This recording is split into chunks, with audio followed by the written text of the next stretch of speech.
Bismillahir-Rahman-ir-Rahim. Sometimes, one meeting changes a human being. One moment transforms a scholar into a lover.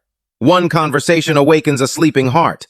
This is the story of two souls, two oceans of wisdom, who collided in Konya, 1244 AD, and changed the direction of Islamic spirituality forever. This is the story of Rumi and Shams, a story of love, light, rebellion, and transformation.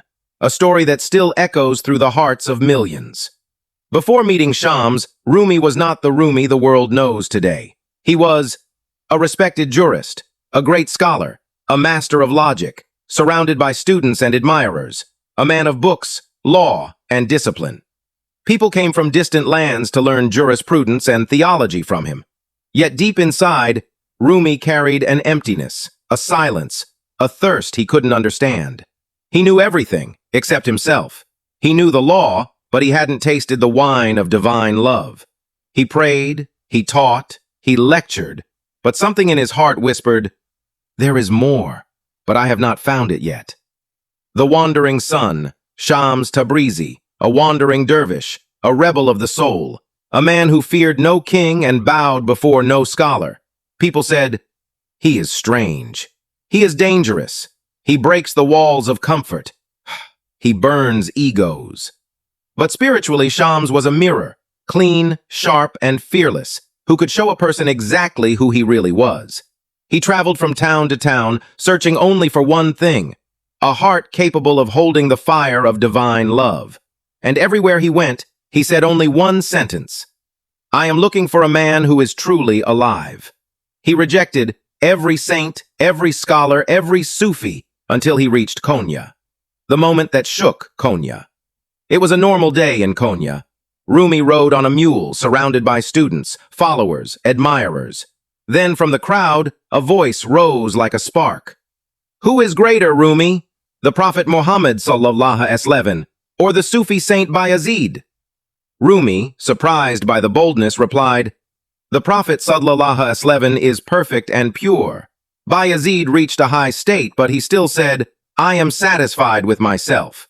While the Prophet sallallahu alaihi wasallam said, 'My heart has veil after veil removed.'" Shams smiled, not because he heard something new, but because he finally found what he had been searching for. A heart, deep enough, strong enough, ready enough. That moment, Konya stood still. Two oceans met, two flames touched, two destinies intertwined. Shams shattered Rumi's world. He asked questions that Rumi's books could not answer. He spoke truths that logic could not explain. He took Rumi from the world of words into the world of experience. Under Shams, Rumi learned, divine love is not studied, it is tasted. God is not found in books, he is found in the burning heart. Worship without love is a body without a soul.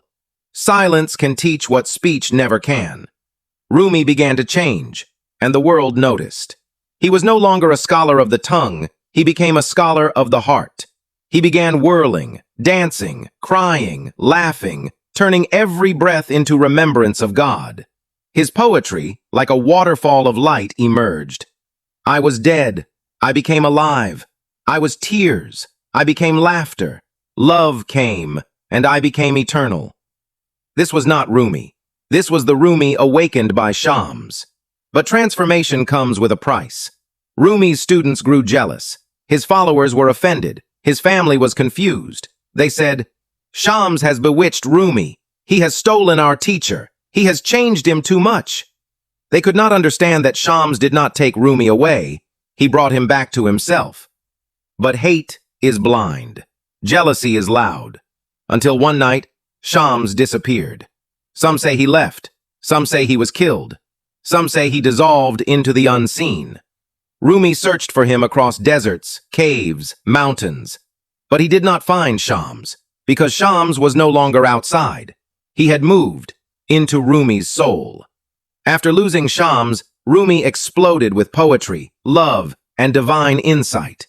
He wrote, "Why should I search? I am the same as he. His essence speaks through me."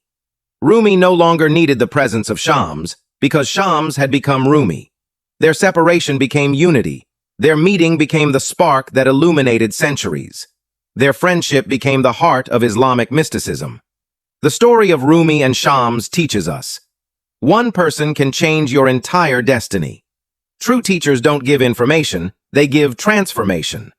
Love is the path to God, and God is the source of all love. Sometimes losing someone brings you closer to yourself. Most importantly, Shams was not outside Rumi. He was the mirror of the light within him. And every human carries that light. In every age, every city, every heart, there is a Shams waiting to be discovered. A moment that can transform you. A spark that can awaken you. Maybe your Shams is a person, or a book, or a moment of silence, or a prayer whispered in the night. When you find it, your world will never be the same. Comment below.